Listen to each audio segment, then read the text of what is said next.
Hello, Internet.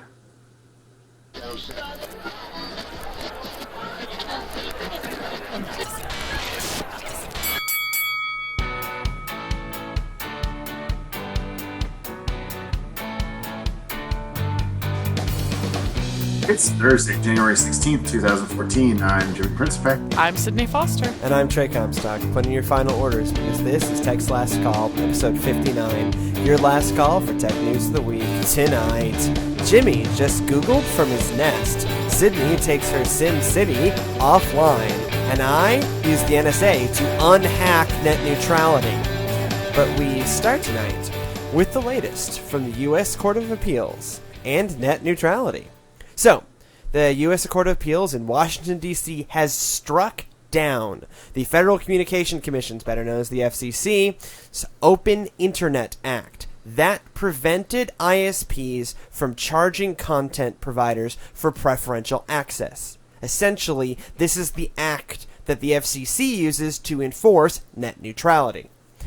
In its ruling in the case Verizon versus the Federal Communications Commission, the court ruled that the FCC had not classified the ISPs as common carriers, meaning, like phone companies, they couldn't discriminate in regards of who uses their network and what gets passed along. And in doing that, in not classifying that way, they could not impose common carrier-like restrictions without that classification. The Open Internet Act basically applied like half of a common carrier provision towards the content providers. So like you couldn't discriminate against content providers, but you could discriminate against who used your network in the first place as users. So it kind of created them as like half a common carrier, and you can't do that, apparently. So the court did maintain, and what's really interesting and has a little bit of hope here, the court did maintain that the FCC had the ability to regulate ISPs, which Verizon challenged in this court case. Say, hey, they can't even say it. And the court says, no, they can regulate you. They just didn't do it right. So the case was sent back to the FCC for them to adjust their rules in order to make this functional. So now, all eyes swing to FCC Chairman Wheeler to see if he now classifies ISPs as common carriers. Sounds like hope, right? Except for his statements last month, where, don't get your hopes up, as Ars Technica points out, he stated last month that he'd be okay with content providers paying for preferential service. Verizon and Comcast keep repeating this refrain that they will not restrict our access to lawful content. Do we believe them? They can go to hell.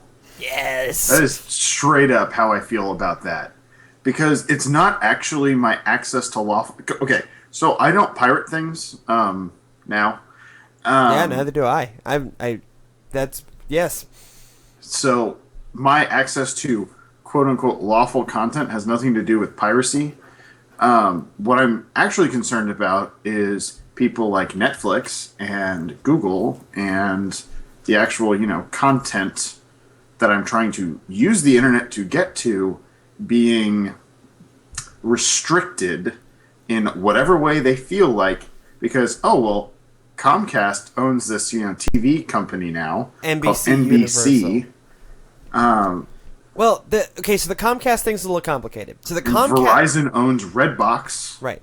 Well, Comcast is still governed by the Open Internet Act, even though the court has struck it down, because that was one of the conditions for them buying NBC Universal, is that for 7 years after that purchase, they have to stand by the Open Internet Act regardless of what courts say about it. That was a condition. So Comcast is still somewhat of a special case. So they're contractually obligated? Right. And that was one of the conditions set forth in them buying an internet provider buying a content company. People were a little worried about that even then. And so this condition was put in there. So Comcast isn't the one we have to watch yet, but Verizon, okay. So Verizon owns Fios. So this is the nightmare scenario for me. So Verizon owns Fios, which is a cable company, essentially. Which is small, mind you. It's only available in the Northeast. Right. But Verizon Internet is more broadly available in the form of DSL and a few other things. So say Verizon wants to make sure they're going to get the ad dollars from Fios television service, and so they either make Netflix pay a lot of money or slow down Netflix. That's now legal. That's now perfectly legal. And yes, I will still have access to Netflix. I mean, I think they would really shoot themselves in the foot if they completely blocked access to a service. Right, but they can now throttle you it. The user are not going to blame Fios if you go to Hulu Plus, for example. Let's say Hulu pays for it. Sure. If you go to Hulu and Hulu works fine, and then you go to which doesn't actually happen, and then you go to Netflix and Netflix doesn't work, and you say, "Oh, Netflix, they obviously can't handle this traffic," or you go to YouTube and YouTube doesn't work. Oh, YouTube, man. No, what I actually think in reading their responses, the inkling I get is here's what they're going to do. They're going to advertise the Netflix Plus package. Okay? So you'll have normal cable internet like you normally have. Okay? But if you want to pay less or pay a different fee, you can get access to these premium member services at either a better rate or get a cheaper rate and only have access to those premium member services at increased speed. So they have like the all-you-can-eat normal internet. I think they'd be crazy to take that away, and they're saying they're not going to. But Verizon was looking for innovation in how they charge for content. And so I envision a future where it's like the premium video subscription. Like you would have like premium video subscription on your cable where you get like Netflix and Skinemax and HBO. Or whatever, Showtime and those things, okay? Right. Something like that, but with online video where you get some sort of preferential option, either for a reduced rate and reduced services overall, or a higher rate on those services for an increased fee. I mean, Sydney, do you think that is something that's like worth paying for? I just, the thing that I feel like is really crappy about this is, Trey, you say, well, it's not, in their best interest and they'd be crazy to do X, Y, Z. But, I mean, what are people going to do? Just quit the internet? Because in a lot of places, it's not like you can say, well, Verizon is screwing things up, so I'm going to go to this other company. A lot of places, you don't have a choice.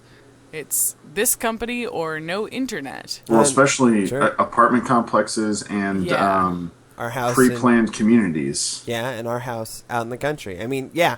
So that's where I see a lot of that my concern comes in, is we say it's not in their best interest to do X, Y, Z, and it's probably not, but in a lot of cases we're kind of at their mercy if they want to. Then. Well, see, what the FCC, what the court didn't rule on was the free speech defense.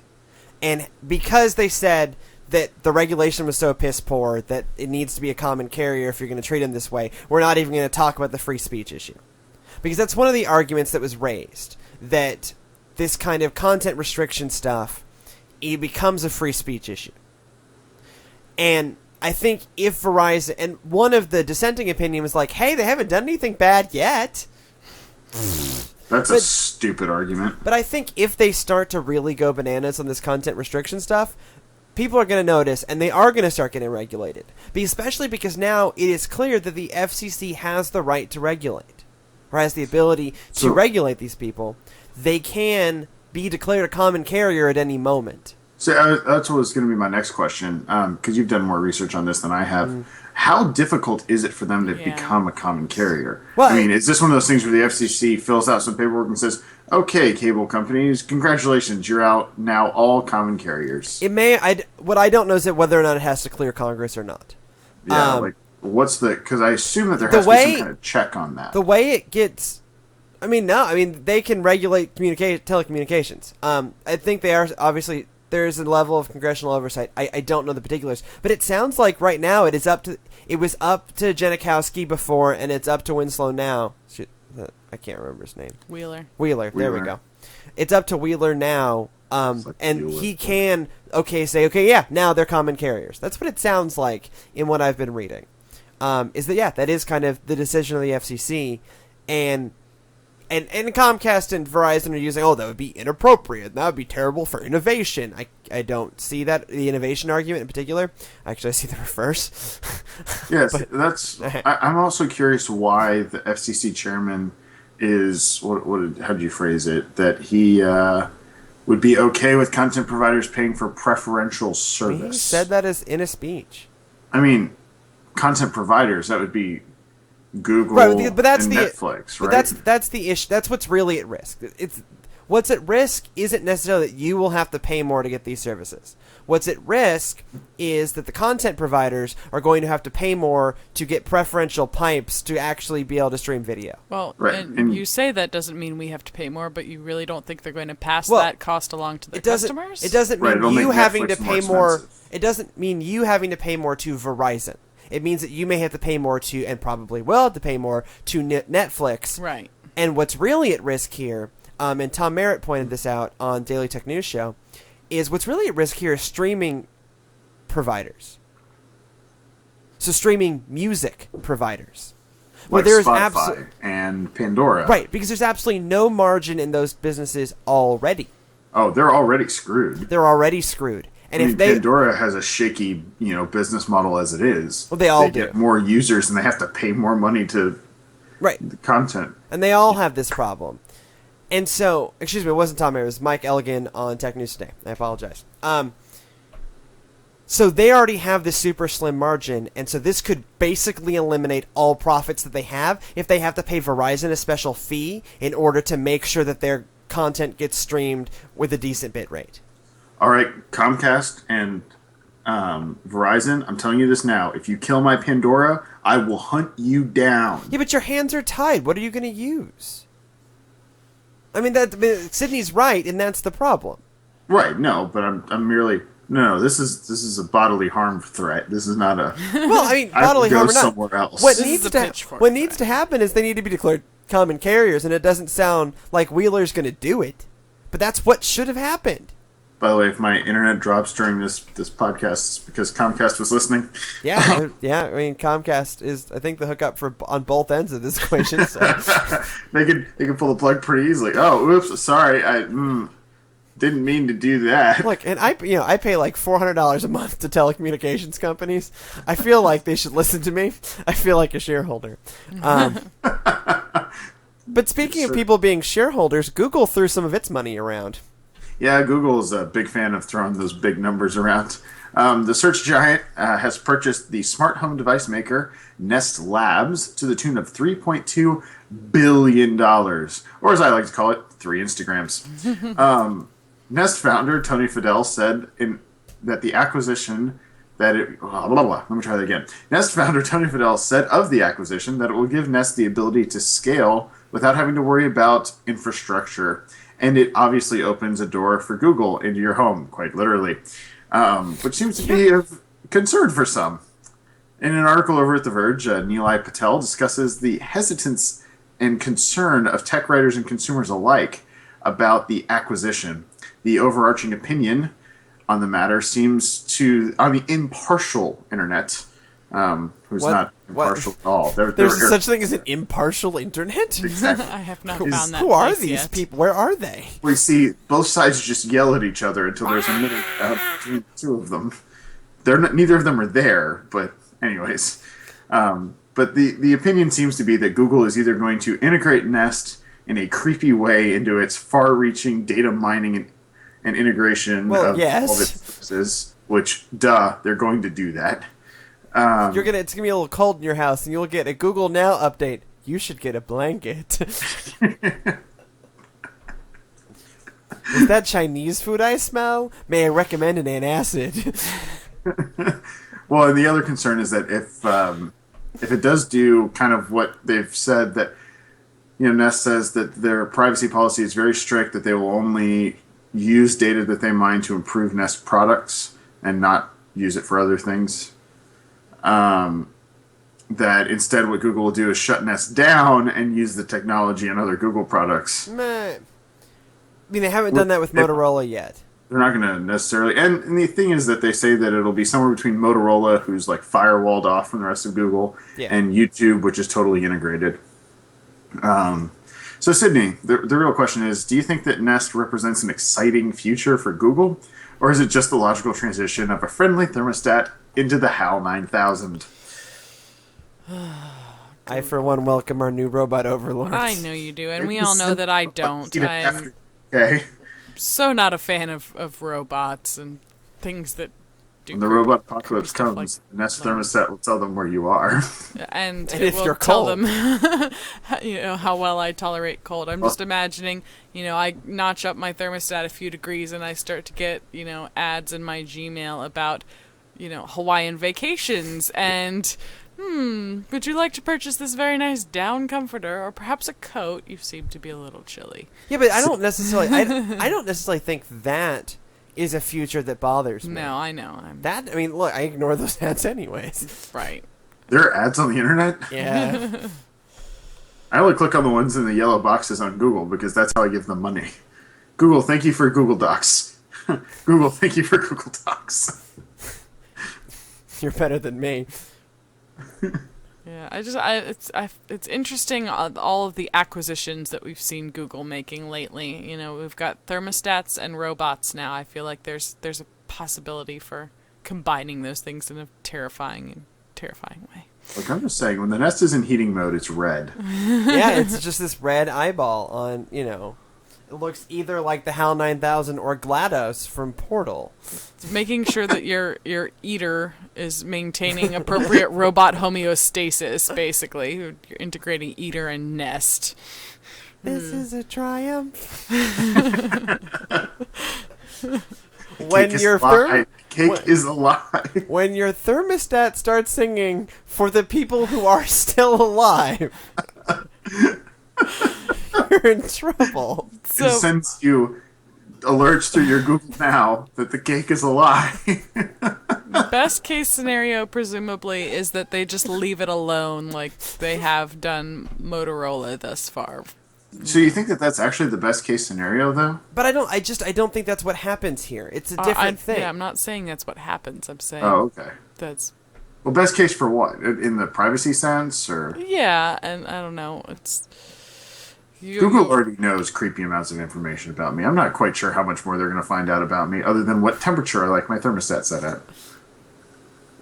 Well, look, it could turn into this huge... They could start turning Google Big Data into your energy usage and how that compares to other people's energy use in not these dumb estimates, but in real data with millions of data points that's able to be crunched. I mean, this could, lead to... Well, the DOE would really appreciate that information. Well, no, think about how this could transform your industry. Think about it from that aspect. Well, so you want to go there? We can have that discussion. You have Google Big Data turned loose, not with small sample sizes or looking at 1,000 people, which is a relatively valid sample size, but a sample size of, let's call it 5 million people. All this data can be crunched and printed out and anonymized and all these kind of things. But I think there's a lot of transformational potential in just how we understand energy usage. Well, that's very true, and time of day usage and things like that. However, the problems with that are a fewfold. One, houses only account for a portion of the load. There's going to be a selection bias in that only rich people are going to have these things. Sure. Presumably rich people with large amounts of technology in their homes. And the other problem is that when you look at, using the LEED building rating system, the Leadership in Energy Efficiency and Design, they are now requiring you to report back your data to prove that, yes, this way you designed this building is actually the way it's happening. And building owners are really, really hesitant to provide that information for whatever reason. It's just numbers at the end of the day. It is a power usage per square foot number. Right. And they don't want to provide it. And then you have other ones that are just very happy to give Energy Star that information, but whatever. For a plaque. But this is one of those things that, another thing, people won't know they're giving it, right? It's just it just becomes part of the terms of service for using a Nest. Is, hey, we can crunch this data. We're going to anonymize it. Don't worry about it. You're fine. Well, but it would actually, and presumably that kind of big data could be used to make Nest better. Well, yeah. What I think will be interesting is the next products that Nest will create. Because you've got a thermostat, you've got a smoke detector. What's the next thing that they're going to make now that you have Google behind it? I mean, motion sensors, actual motion sensors, rather than just using a thermostat for that, or using the The smoke detectors for that? Smoke detectors for that. Yeah, I mean, my bet is that kind of thing, and also maybe external the home security system that system. takes over your house and locks you inside. Like in There's Barbie a Dream movie Home. about that. Yeah. Watch the Pretty Giant sure Bomb there's Quick Look of Barbie Dream Disney Home. movie about that. There was a Disney movie Channel. about that. I think it was called Smart House or something. Yeah. From like 1998. Yep. So, speaking of things that probably should have stayed in 1998, SimCity got some changes. Getting some changes, yes. So a couple weeks ago, we bestowed our 2013 most disappointing game of the year. Disappointed. Yes. That Sorry. too. Most disappointing game of the year award on EA's latest SimCity reboot. And as we explained in our award show deliberations, if you haven't heard them, this was a game that had us all on the edge of our seats, had Trey buying new technology in order to play said game, until the moment it all went horribly wrong. And it became scarring and disappointing. I even wrote an article labeled creative Shiny. Sim Shiny. Yeah. Actually, there was a podcast entitled Sim Shiny too. Yeah. Yes, so clearly it left a mark. So now, nearly a year later, EA and SimCity maker Maxis, who are owned by EA, may be seeking redemption. So this past weekend, Maxis general manager Patrick, I'm going to go with Buckner for his last name. Sounds good. Yeah. Not sure I got that correct, but so he took to the blogosphere and announced that SimCity will be getting an offline mode. So that's what we're looking at. The studio that insisted that the always online forced multiplayer aspect of SimCity was necessary to the vision of this reboot is now excited to be bringing us an offline single player option. So no date has yet been given for the update, and a rather cautious Buckner stated that, quote, "Our priority is to make sure that it's as polished as possible before we release it." Wonder why. So when the new offline mode is ready, it will be pushed out to all SimCity customers, as well everyone who already bought the game as a free update. So it's not going to cost you anything, not going to be DLC or better something not cost horrible that would have them roasted on a spit. So Jimmy, I know you had said that you're sick of all of the city erasing crashes and that you probably wouldn't be returning to SimCity and you'd kind of given up on it. But does this change your mind, or is it just too late?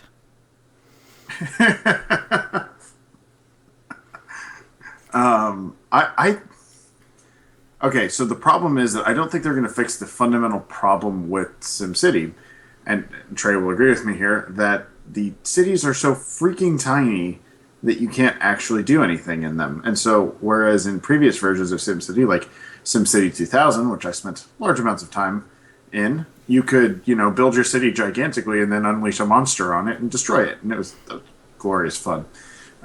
Also, it got to the point where the city was not sustainable and would just eat itself from the inside out. But with a logical max of about 200,000 people in your SimCity now, whereas before you'd have millions, it's just not... It's not what you would want to be able to do offline. You still have to do the stupid region thing with the individual cities that communicate with each other and whatever, but it doesn't fix the fundamental problem. Well, we don't know. Well, it seems that is because of the way that the reason why it's limited. I was reading an article about this on, I think it was EA's blog, about how the reason why that the cities are limited to that size is purely when you grow them bigger than that, you can't actually run the simulation. So it's actually a technical limit? There's actually a technical limit with how they designed the cities. So, I mean, what Jeff Gersman brought up this It's a point design flaw. on the Giant Bombcast this week, and it's something that really hit home with me, that they just built the wrong game. That it's not like they... I mean, yes, the servers crashed, and I got really mad about that too. But even in my article, in the reaction to the server crashing issue, I came down to they didn't give us the game we wanted. They thought we wanted a version of the future. They gave it to us. It functions now. Cheetah Speed's even back. And it's just not. They built the right. Oh, cheetah speed. They didn't build the right game. It's not even now that it's broken. It's just wrong. And I think that's part of what's so disappointing. Is it's not just that, like, Battlefield, where, hey, it's Battlefield. By the way, also an EA game. That was my free EA game, Battlefield 3. But no, this Battlefield 4 continues to crash, despite the fact that it's been out for several months. But Battlefield, when you get to play it, it's like, hey, yeah, no, this is a great Battlefield game. But when you play SimCity, even when it works, you go, well, this isn't what I want. And sure, if they gave us an offline mode, okay, they should have given us that on day one because their server architecture was disappointing, to say the least. Well, there's an interesting article over on Ars Technica where they point exactly that out, where they say that, it's not as easy as just, flipping a switch and putting it into offline mode because of how we built the game to be server dependent. So they built the wrong game. I mean, that's what it comes down to. They got so sold on SimCity the MMO, or whatever, that they lost... They looked at World of Warcraft and said, oh my gosh, look at how many people there are in that thing. We could do that with SimCity. People love SimCity. People, just like in Warcraft's playing on a nostalgia thing too. But, I don't know. They built the wrong game. And it continues to be the wrong game. And, I'll bet in 10 months... we'll hear, okay, maybe in 6 months, we'll hear, hey, we made the maps bigger. Because reasons. Well, we don't know for sure that they haven't done that. No, but I think... Because they're not just saying, no, here's true. The game, it's offline. They're saying this is your new single-player mode, so presumably if they're intending this as a single-player mode, perhaps that's something that they've already done, right. And we just have to wait and see. As far as I know, no one in the games press has played this, and certainly we haven't. So I'll reserve judgment for then. But also, Jimmy, you say that they bring up that it's not technically possible to do larger maps, just like it wasn't technically possible to do an offline mode. But within a week of it coming out, a hacker had made a very simple offline version that functioned and ran. So I don't believe them. It functioned better than the server version that kept crashing. I just don't believe them now. They've blown that. They told me that you couldn't possibly do an offline version. And a hacker did it, and then 10 months later, they did it themselves. This is one of the world's largest game makers. Don't tell me it's not possible. Code the damn thing.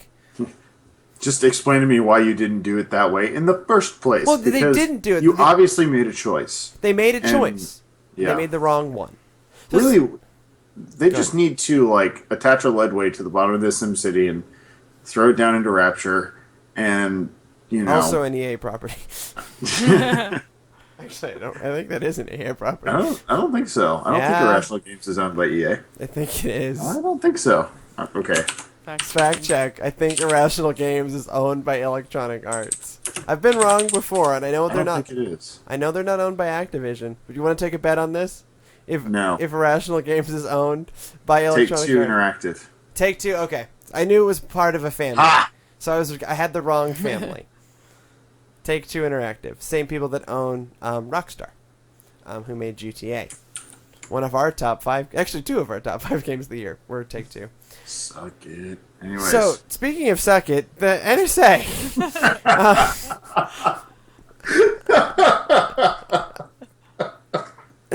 So the latest Snowden leaks show that the NSA can go even further than we thought possible. In a project codenamed Quantum, they have developed, and listen to this, tiny radio transmitters. Which is really funny because I was just about to say someone's been watching too much Bond. Yeah.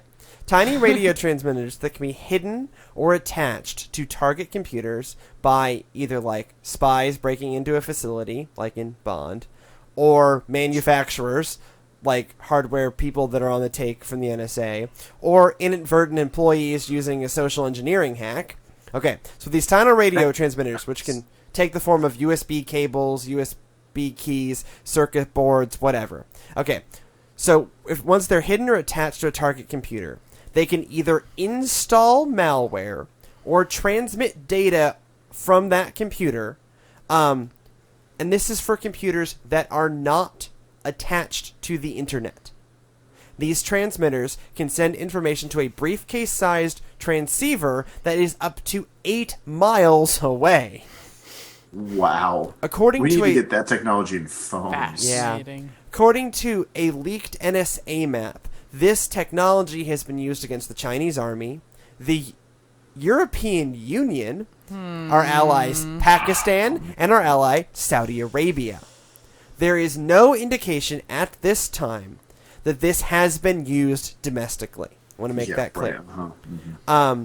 So this sounds like something out of a Bond film, but how do y'all react to this particular leak? At this point, nothing really. We kind of hit that point with the NSA that's like, sure, of course they're doing that. At least that's how I feel. It's like, okay, great. There's more. Nothing surprises me anymore. It's just embarrassing at this point. It's like, really, guys? Spying on an ally? Okay, great. I read that one and I go, okay, well, this makes sense because they've made these. You can buy it on ThinkGeek. It's called the Annoyatron. And it's about that size, and it plugs into a computer, and it'll make really annoying sounds, intermittently, and it'll install malware. It's not called malware, but it's fun if you're doing it yourself to one of your coworkers. So I'm not actually surprised by this. The 8 miles is pretty impressive, but it's also why didn't you share? We could use this technology for like awesome civilian things, like cell phones. Yeah, well, I mean, I think it'll trickle down in the same way that the digital camera was developed by Kodak for the CIA, and hearing aids were the microphones and the bugs we planted on the Russians, and that's how we have hearing aid microphones. And I look, this will trickle down to cell phone companies. Right now, it's probably just prohibitively expensive. But, this is probably this is not actually being made by the NSA itself, most likely. This is probably being made by someone contracting with the NSA, such that this can... Let's see, they're probably It's American. not Fox. It's not Foxconn. I know. I can guarantee Texas one Instruments. thing. Texas, it's probably TI or whoever like Because that. TI isn't making consumer products anymore, but they're still running. Right, so they got it in its So government magic. contracts. They're also making calculators. Very important. They were the only business that's figured out the calculator, okay? Yeah, or at least how to keep selling them in But- the age of the smartphone. I mean, I'm not surprised that... I mean, Saudi Arabia, come on. We're allies with them, But but that is a tenuous alliance at best. The EU is the one that gets me in Yeah. terms of actual embarrassing We're not information. actually Here. We're not close allies with everyone that's in the EU. Don't Yeah, let but- anyone in the EU these days. That's not true at all. If you actually look at international relations and not just the rhetoric, we're extremely close allies with folks like Great Britain. Well, who are no, part of okay, yes. Great Britain is in the EU, France is in the EU. Germany's in the Germany's EU, Spain, Portugal, Italy, Italy. any European country you can name. But isn't a large chunk of that Eastern Bloc, I mean, I know a lot of them are not in the EU, but isn't it like a 50-50 kind of thing? No, not quite. I mean, Poland's Like- in the EU, but Poland's a very close ally. Right, but I'm thinking like Romania, Hungary. Anyways, regardless, this is semantics. But we're close allies with the powerful countries in the EU. Your France's, Yes, your the ones that Germany's, actually matter. your Italy's, your Great Britain's, stuff Sorry, like. Poland. Look, I love Poland. I had a wonderful experience in Poland, but it's not exactly a power player in the EU. It's not Germany or Great Britain, Right. really, too, at this It just point. doesn't have the economy for that at this But point. yeah, that is horrible for our international relations that came out. But we've also already been spying on them. And that's Other already come out. groups. This is just a new way that we can do it. We can spy on computers that are not attached to the internet. So quite Right. literally, Which is bad for... Well, that kind of explains how Stuxnet got into that it. actually, okay. Yeah. So the New York Times story I read about this brought up Stuxnet and was like, the New York Times deliberately withheld information on this related to this when we published that article several years ago. So this is how Stuxnet happened. I kind of went, okay, Sticky Stuxnet, Dubs, this is how Stuxnet happened. This We is... assumed that they had an operative that had, kind of done exactly this. Yeah, this is how it happened. So that's great. So, Shit, the Iranians probably know this is how it happened. so, Like, before this was leaked. so speaking of leaked operatives, it's time for this week's Last Call.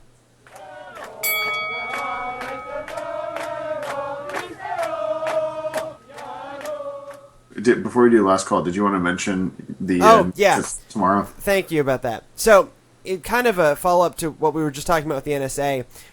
We're recording this very late Thursday night.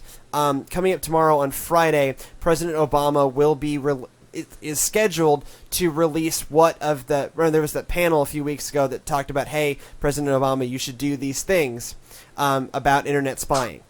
And President Obama is going to respond to those recommendations tomorrow on Friday, January 17th. We will talk about it on next week's show, most likely, assuming he does release the information.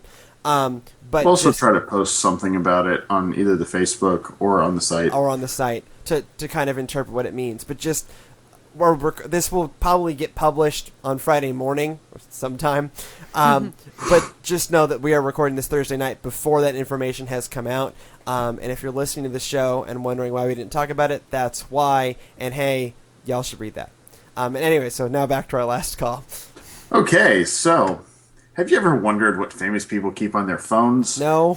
Whether it's Obama's BlackBerry? I've wondered about that. Maybe their launch music. codes is obviously the answer, along with, his Snapchats with Michelle.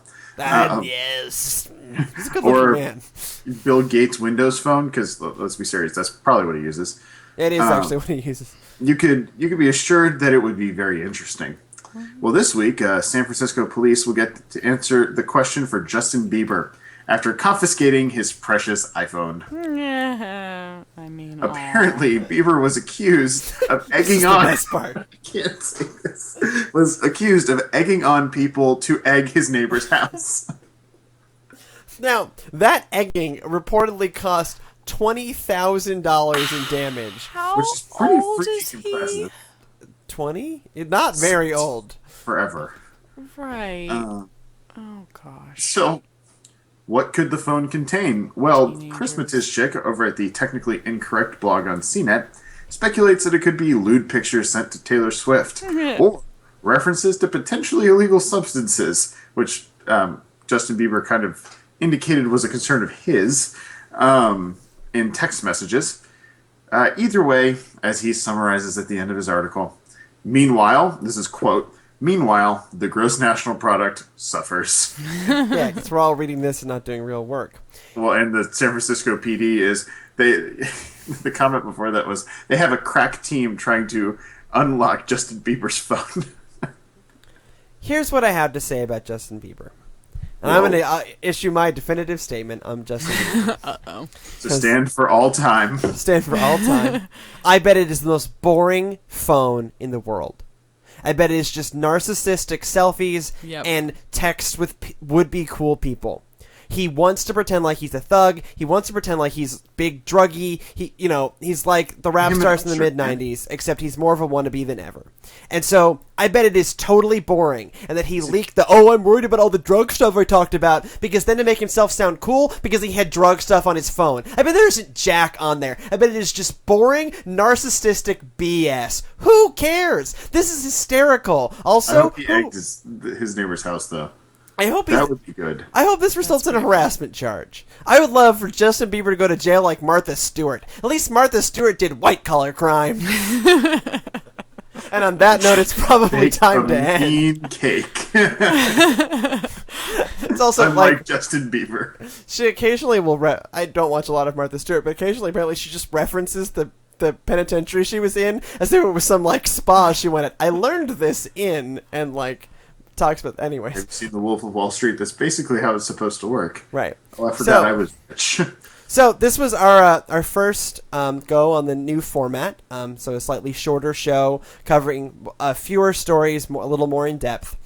We will have a pilot episode of Techies Talking Tech Tonight, T4. That won't be posted, but we will probably stream it live. We'll probably stream the pilot live. So if you're interested in joining in that'll be Monday night. We don't have a firm time hammered out yet. It's gonna be late. But that will be streamed live for anyone who's still up or anyone on the West Coast or Mountain that will be awake anyways. So on that's the West happening. Coastern Mountain. If you have any feedback for this show or any ideas that you would like to see on T4, podcast at textlesscall.com, facebook.com/textlesscall, pinterest.com/textlastcall, or at textlastcall on the Twitters. Oh, plug the Flipboard. Oh, yeah, and we are working on putting together our own Flipboard magazine of both the stories that are in the show and stories that we're reading throughout the week, to kind of give our summary of the tech news. That will probably be launched with T4 or maybe with next week's show. We'll figure that out on Monday. But that's coming soon. So, however you find us, you'll be seeing us on the interwebs.